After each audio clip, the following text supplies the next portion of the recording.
자, 안녕하세요. 오늘은 3단원 너를 기다리는 동안이라는 작품을 한번 같이 분석을 해보도록 하겠습니다. 자, 이 작품은요, 우선 출제 유형 베스트에서 시어 및 시구의 의미를 묻는 문제. 네, 시어가 이 상징적인 의미를 많이 가지고 있어요.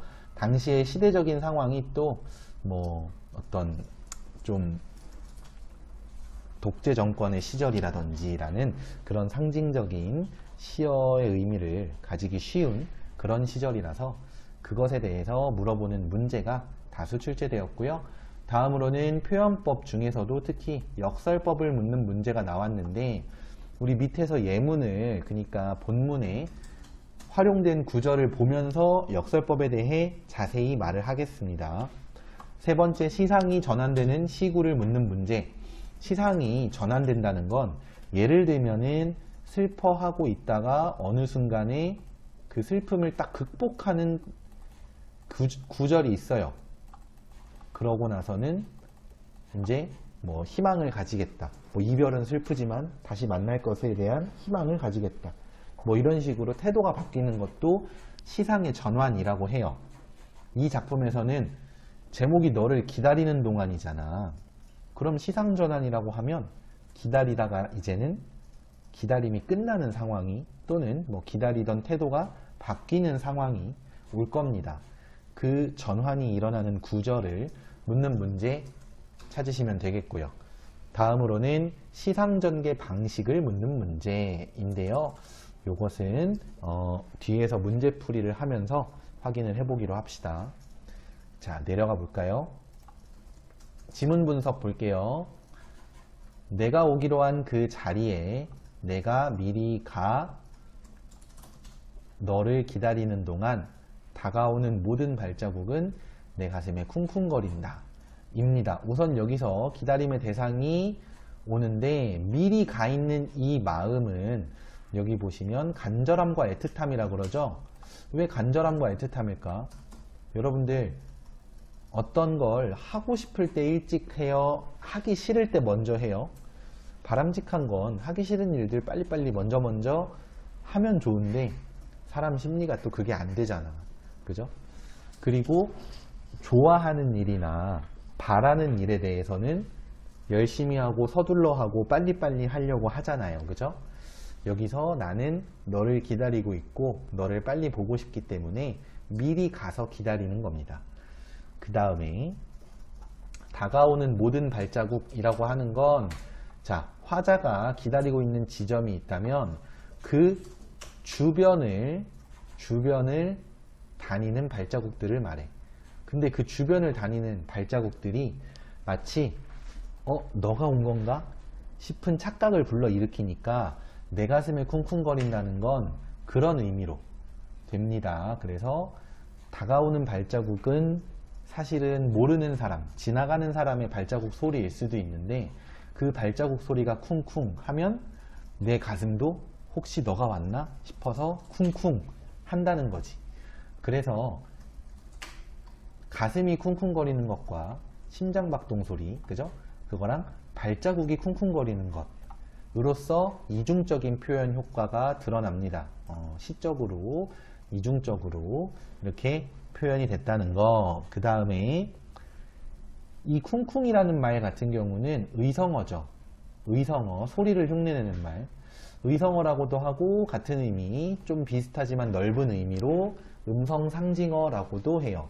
이것들 기억과 이해를 꼭 해주셔야 되겠고요. 그 다음, 바스락거리는 나뭇잎 하나도 다 내게 온다 라는데, 이 발자국에 이어서 나뭇잎도 뭐냐, 그냥 내가 이렇게 있으면은, 자, 나뭇잎이니까 귤색으로 해볼게요. 내가 이렇게 있으면 주변에 나뭇잎이 이렇게 휘잉 하고 날아갈 수 있죠. 근데 그것도, 나뭇잎 바스락거리는 소리도 혹시 네가 오는 건가? 라는 그런 착각을 일으킨다는 거, 나는 그런 것들까지 다 신경을 쓰고 있다는 것, 그것을 말합니다. 작은 자극에도 예민하게 감지하는 화자의 모습이라는 거. 자, 그 다음에 내려가서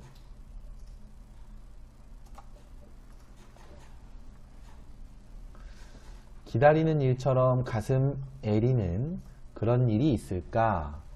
라고 하면서 네가 오기로 한 그 자리, 내가 미리 와 있는 이곳에서 문을 열고 들어오는 모든 사람이 너였다가 너일 것이었다가 라고 하는데, 여기서 이거는 이제 지학사 출판사에서 해석하는 방법이고 출제도 많이 되는데, 너였다가 하고 너일 것이었다가 하고는 좀 다르죠. 너였다가 라는 건 확신이지만 너일 것이었다가 라는 건 소망, 너였으면 좋겠다라는 소망과 추측으로 넘어가요.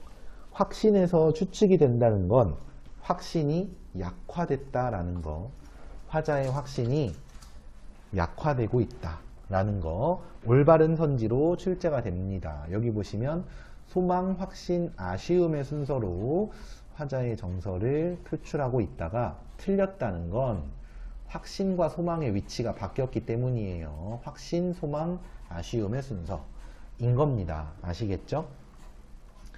자, 그 다음에 내려가서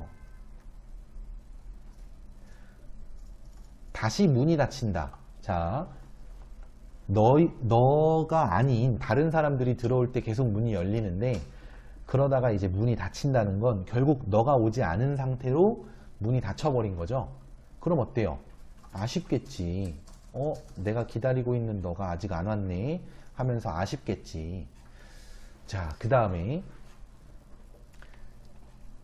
사랑하는 이여 오지 않는 너를 기다리며 마침내 나는 너에게 간다. 자, 여기서는요, 사랑하는 이라고 해서 너가 내가 뭐 붙잡아야 되는 사람 이런 게 아니라 사랑하는 마음으로 기다리는 사람이다 라는 걸 알 수 있겠고, 영탄법, 누구누구여 라는 건 부르는 의미이기 때문에 영탄법이 되는데, 이 영탄법이라는 거에 대해서 그냥 쓰였다, 그렇구나, 외워야지 라고만 하지 마시고 이해를 좀 해보자면, 영탄은 이제 감탄사와 관련이 깊어요. 다만 감탄사가 쓰이는 것도 영탄법이지만, 우리 감탄사의 의미 기억하니 얘들아? 감탄사는 부르는 말이나 대답하는 말이나 놀랄 때와 같은 어떤 감정 표현할 때 쓰는 말이 감탄사예요. 그러면 영탄법에는 감탄사가 대표적이긴 하지만 누구누구 여와 같은 부르는 말 들어갈 수 있겠고, 그 다음에 감탄사 말고요, 감탄형을 나타내는 어미들도 있죠. 대표적으로 뭐뭐 는구나 같은 거. 예를 들면은 그림을 아주 잘 그리는구나 같은 말들도 감탄형 표현이잖아요. 감탄사 아니죠. 영탄법에는 이런 게 다 포함됩니다. 아시겠죠? 그래서 영탄법 좀 넓은 의미가 될 수 있구나 알아두시고요. 그 다음에 아주 중요한 구절, 앞에서도 언급했던 마침내 나는 너에게 간다 라고 하는 구절이 드디어 나왔죠. 보시면 소극적으로 기다리던 화자의 태도가 적극적으로 변하는 부분입니다. 소극적이었던 건 뭐냐? 가만히 앉아서 기다리니까. 그리고 적극적이다 라고 하는 건 뭐냐? 직접 움직이니까. 알겠나요? 자, 그래서 시상의 전환도 여기서 드러나는데, 이 앞에서는 앉아서 기다리고 있는 상황을 상상하면 되는데, 이 뒤로는 기다리던 사람이 일어나서 이제는 밖으로 나와서 기다림의 대상을 찾아가는 장면을 상상을 해주셔야 돼요. 자, 그러면서 밑에 봅시다. 아주 먼 데서 나는 너에게 가고 아주 오랜 세월을 다하여 너는 지금 오고 있다. 자, 그러니까 나와 너의 공간적인 거리감, 시간적인 거리감을 표현을 하는 건데, 이것을 멀리서부터 오는 걸로 봐서는 이 기다림도 오래되었구나 라는 것도 생각을 해볼 수 있겠고, 먼 데서 지금도 천천히 오고 있는 너를 기다리는 동안 나도 가고 있다. 남들이 열고 들어오는 문을 통해 내 가슴에 쿵쿵거리는 모든 발자국 따라 너를 기다리는 동안 나는 너에게 가고 있다. 자, 여기서 너를 기다리는 동안 나는 너에게 가고 있다 라는 게 역설적 표현으로 나왔죠. 앞에서 말했듯이 이 역설적 표현에 대해서는 한번 좀 꼼꼼하게 볼 필요가 있습니다. 봅시다. 기다리는 동안이라고 하는 이 말과 기다림, 가고 있다 라는 말, 감이라고 할게요. 감, 요 두 개가 같이 쓰였거든. 기다림과 감이 같이 쓰였는데 여러분 보시기에 이 둘이가 잘 어울리나요? 이 둘이 동시에 같이 쓰였을 때, 한 문장 안에서 쓰였을 때 의미가 자연스럽게 이어지나요? 라고 하면 그렇지 않을 겁니다. 그죠? 자, 그래서 이 표현이 모순을 일으키고 있고요. 자, 이러한 모순을 통해서 무엇을 나타내지? 기다리는 것만 또는 가는 것만 나타내는 게 아니라 기다리던 그 마음을 가지고 가고 있다 라든지 아니면 뭐 기다림의 태도를 가는 것으로, 그러니까 기다리는 건 기다리는데 그 태도를 가만히 앉아서 기다리는 게 아니라 가는 것으로 바꿨다 라든지 이런 식의 어떤 진리. 근데 이게 그러니까 역설법의 정의예요. 모순을 통해 진리를 표현한다. 근데 진리라고 하면은 여러분들은 좀 막 그런 거랑 헷갈리잖아. 뭐 해는 동쪽에서 뜬다 이런 거랑 헷갈리잖아요. 그래서 진리라기보다는 작가의 의도를 표현한다 이렇게 생각하면 조금 더 의미가 쉽게 느껴질 겁니다. 모순을 통해서 작가가 표현하고자 하는 것을 독특하게 표현하고 있다라고 보시면 돼요. 자, 그리고 이러한 역설법에 대한 설명을 할 때 또 빠질 수 없는 게 바로 반어법이죠. 여러분들 반어법 어떤 건지 아시죠? 일상생활에서 많이 쓰이잖아. 막 늦게 온 친구한테 아이고 일찍 왔네 뭐 이런 거. 그렇게 말을 하면 그냥 너 왜 이렇게 늦었어? 라고 하는 것보다 일찍 왔네. 역시 약속을 아주 잘 지켜. 이러면 좀 더 어때요?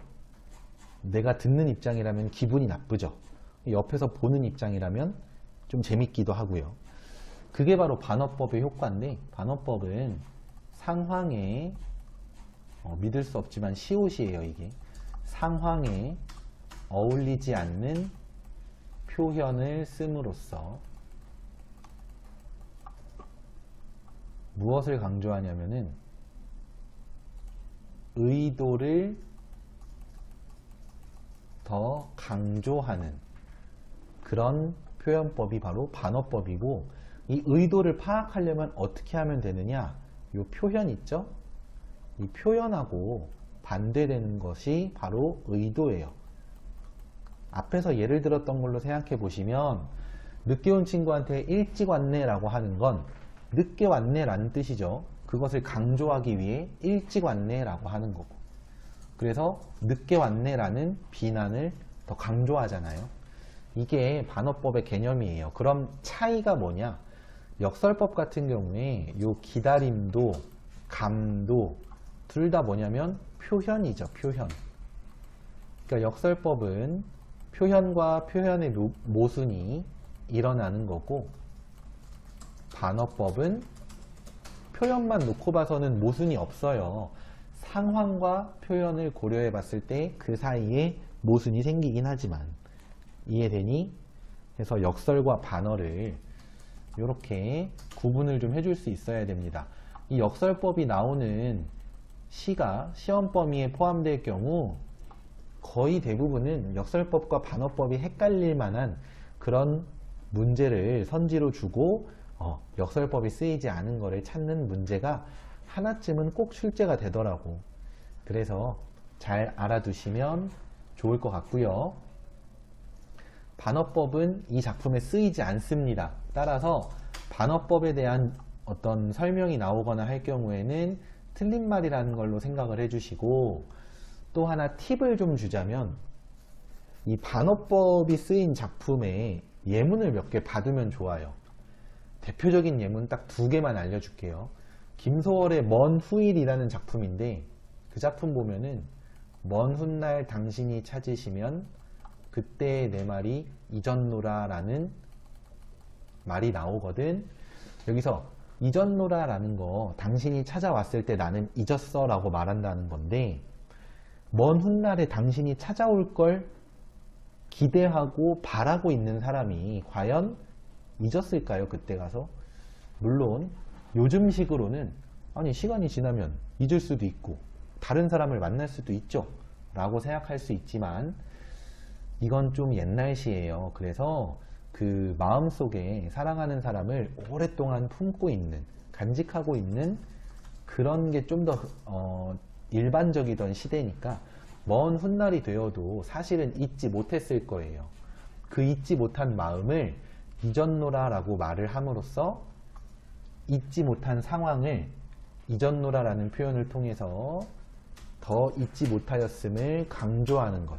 이게 역설법 예문, 미안합니다.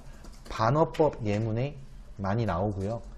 하나만 더 하면 역시 김소월의 작품인데 진달래꽃이라는 작품이에요. 그 나보기가 역겨워로 시작하는 그 작품. 네, 요것도 이제 나올 경우에 나보기가 역겨워 가실 때에는 죽어도 아니 눈물 흘리오리다. 이것은 님이 떠나는 것이 슬퍼서 펑펑 울 것 같은데 그걸 울지 않겠습니다 라는 그런 반대되는 말을 통해서 슬플 것 같아요 라는 표현을 그 의도를 강조하는 거다. 이렇게 이해하시면 되겠습니다. 네, 요 2가지는 자주 나오는 예문이라서요. 꼭 기억을 해주세요. 자, 그러면 작품에 대한 설명은 여기까지 보기로 하고요. 아래로 좀 내려가 볼게요.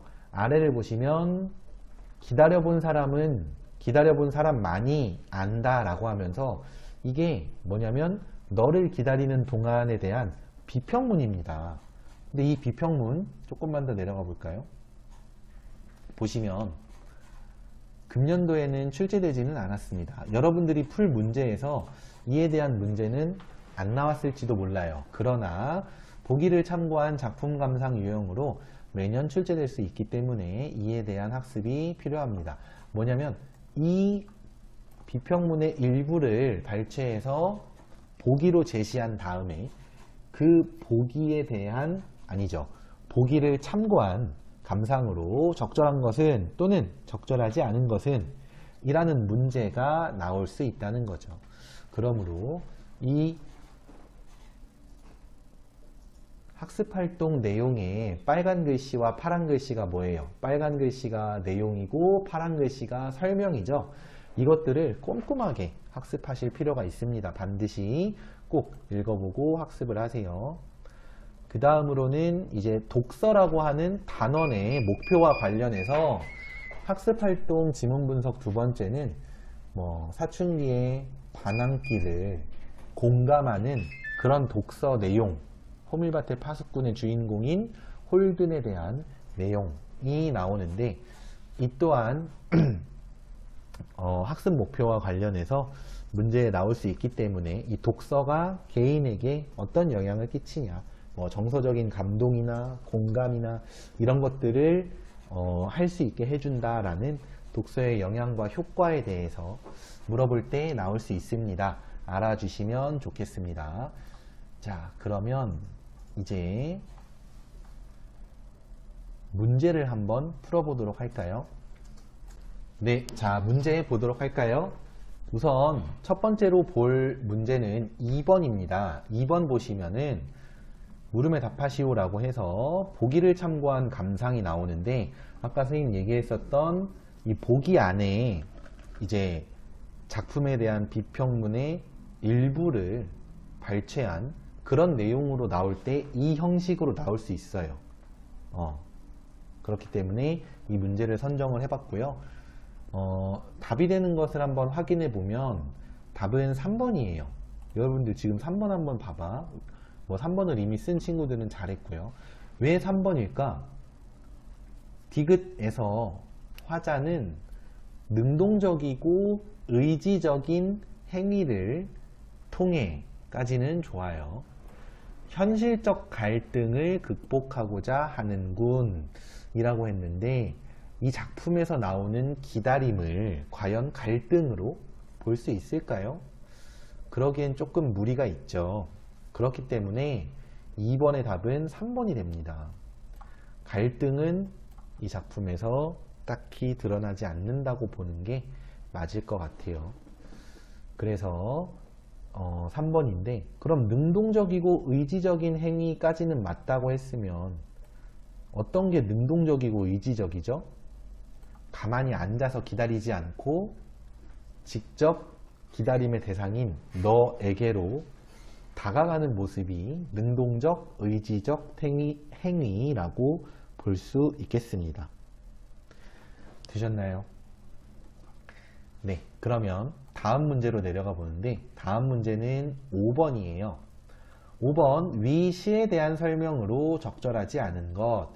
보시면은 이거는 좀 다 볼게요. 왜냐면 이 시에 대한 내용 이해를 하기에 좋기 때문에. 1번, 독백적이고 고백적이지만 결연한 의지가 담긴 어조. 여기서 독백적이라는 건 혼자서 말하는 듯한, 혼자서 그냥 혼잣말을 하는 듯한 어조. 그 다음에 고백적이라는 것은, 여러분 고백이 뭐예요?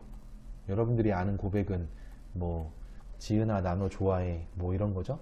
자, 여기서 고백이라고 하는 건 말하자면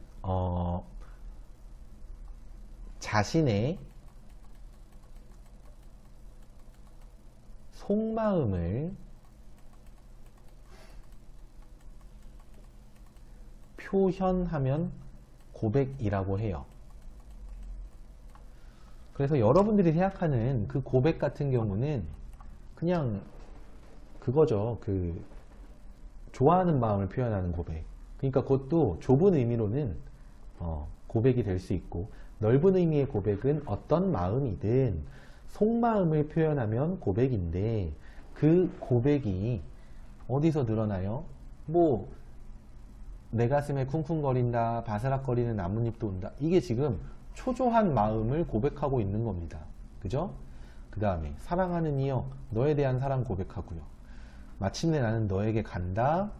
너를 기다리는 동안 나는 너에게 간다. 라고 하면서 너에게 다가가는 나의 마음을, 그러니까 그 다가가는 행위를 지금 시작했다기보다는 그런 마음을 먹었다는 내용이거든. 여기 시의 내용상. 그래서 난 이제 너에게 내가 다가갈 거야 라는 의지도 고백을 하고 있죠. 의지라는 것도 마음 속에서 생겨나는 거니까. 자, 그래서 5번에 1번은 올바른 말이 되겠고요. 2번, 감각적인 이미지와 중의적인 표현을 통해 간절한 심정을 표현한다. 보세요. 쿵쿵거린다. 의성어랬죠. 의성어는 청각적인 자극을 줍니다. 감각적 이미지 쓰였고요. 의성어 사용. 그 다음에 발자국이 내 가슴에 쿵쿵거린다는, 발자국이 쿵쿵거려요. 내 심장이 쿵쿵 뛰어요. 두 가지 의미가 다 되죠. 이중적인 표현 쓴 것 확인됐고요. 마지막으로 이것을 통해서 드러내는 건 너를 기다리고 있는 나의 기다리는 동안의 간절함이라는 거 알 수 있죠?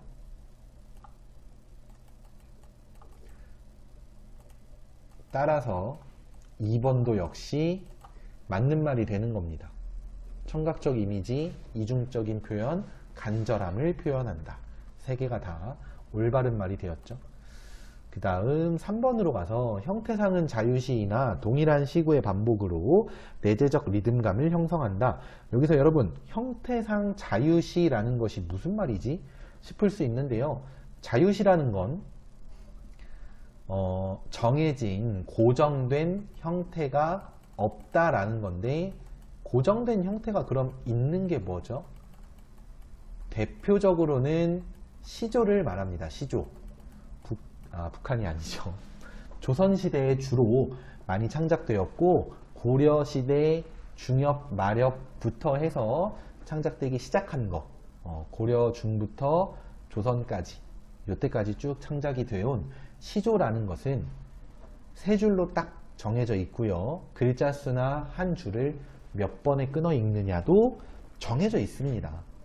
네, 그래서 이러한 시조 같은 경우에는 이렇게 형태가 정해져 있으나 이런 너를 기다리는 동안과 같은 현대시들은요, 자유시라는 거, 형태상의 고정이 없어서 자유롭게 시를 쓸 수 있다는 것을 알 수 있죠. 그리고 내재적 리듬감이라는 건 읽다 보면은 여기서의 내자를 여러분 내용할 때 내자라고 생각을 해주세요. 그래서 내용을 통해서 드러나는 리듬감.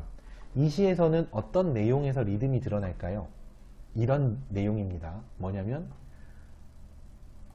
온다, 안다, 간다 이런 말들을 보시면 다 니은 다의 형태가 반복되죠. 이렇게 말의 끝을 미를 어미라 그래요. 어미를 이렇게 같은 걸 쓰는 것도 운율을 형성해요. 근데 이거 내용 안 읽어보면 모르잖아. 그죠? 그리고 또 하나는 너를 기다리는 동안 나도 가고 있다. 너를 기다리는 동안 나는 너에게 가고 있다. 여기도 둘이 비슷하게 생겼네. 이 또한 내용을 통해서 운율을 형성하는 거예요. 그러면 선생님이 고난도 지식 하나 줄게요. 고난도라기보다는 고품격. 뭐냐면 내용을 통해서 리듬감을 형성하는 내재적 방법은 알겠어. 그러면 내용이 아니라 다른 걸로 어떻게 리듬감을 형성하지? 자, 한번 보세요. 정몽주의 단심가는 초딩들도 아는 시조예요. 그 시조는 이 몸이 죽어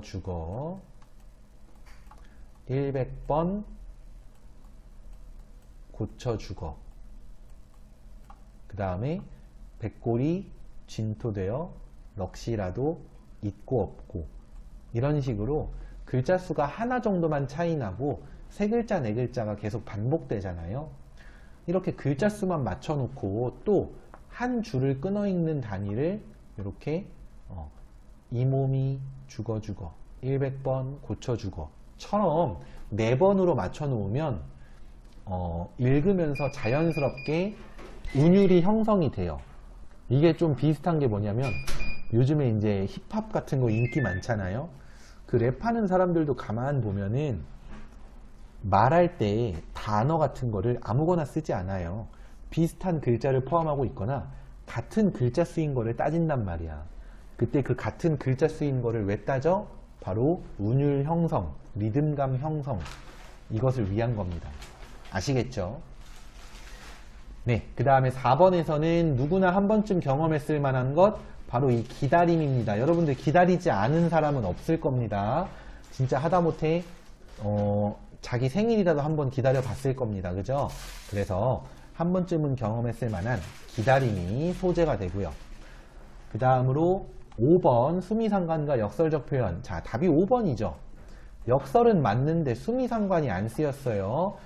시 작품을 보면은 처음에가 네가 오기로 한 그 자리에로 시작을 했으면 끝에도 네가 오기로 한 그 자리에서 너를 기다리고 있다. 이런 식으로 끝나야 돼요.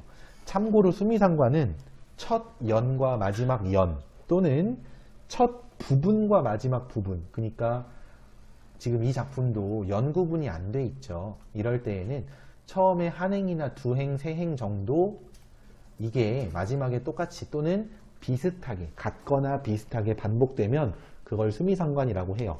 네, 이 작품에는 해당이 없습니다.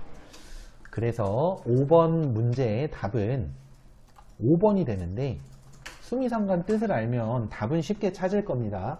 그러면 1, 2, 3, 4번을 보면서 이제 이런 특징들은 또 올바른 특징이 되겠구나 라는 걸 꼭 복습을 해 주셔야 돼요. 네, 그러면 마지막으로 6번 문제를 한번 보도록 합시다. 네, 미안합니다. 6번이 그 내신형 6번이 아니고요. 수능형 문제에서의 6번이에요.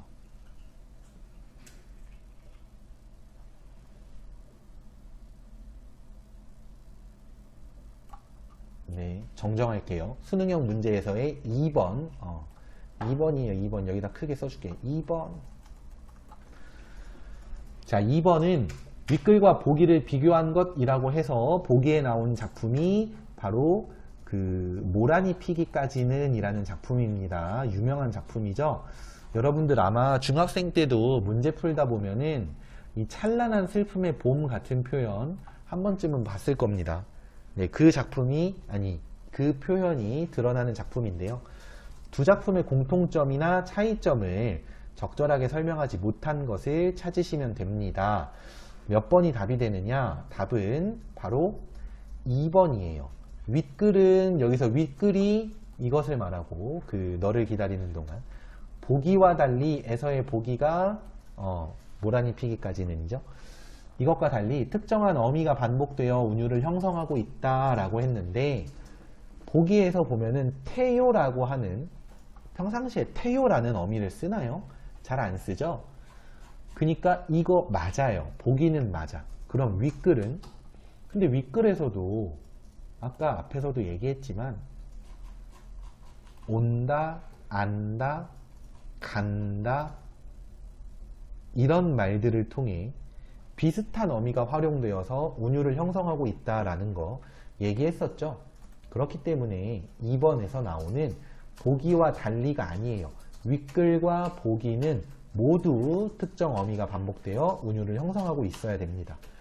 여러분, 어미가 물론 쉬운 개념이 아닙니다만 시를 풀다 보면은 운율 형성 방식 중에 특정한 어미가 반복되었다. 이게 가끔 나오거든. 그러면 여러분들 이거 어떻게 이해하시냐면은 시도 어쨌든 대부분은 문장 형태로 끊어질 수 있어요. 자, 위에 봐봐. 네가 오기로 한 그 자리에 내가 미리 가 너를 기다리는 동안 다가오는 모든 발자국은 내 가슴에 쿵쿵거린다. 자, 그러면 여기서부터 1행에서부터 4행까지가 사실은 행을 안 나눠 놓으면 한 문장이잖아요. 그럼 그 한 문장 안에서 어미는 마지막 부분에 이 린다에서 나오는 거예요. 정확히 말하면 한 글자로는 한 글자라기보다는 어말, 어미, 다자와 그 앞에 시제를 나타내는 니은자가 붙어서 현재 시제 나타낼 때 니은자가 붙죠. 이렇게 사용이 된 건데 이러한 어미에 대해서 이해를 해주시고 좀 어렵다 싶으면 그냥 문장으로 끊어보시고 맨 마지막에 뭐가 쓰였는지 확인을 해주시면 돼요. 그 문장 안에서. 아시겠죠? 네, 이렇게 답은 2번이 된다는 거 말씀을 드리면서 오늘 수업은 여기까지 하겠습니다. 네, 고생들 하셨고요. 이 모든 자료는 나무아카데미 홈페이지에서 이용하실 수 있습니다.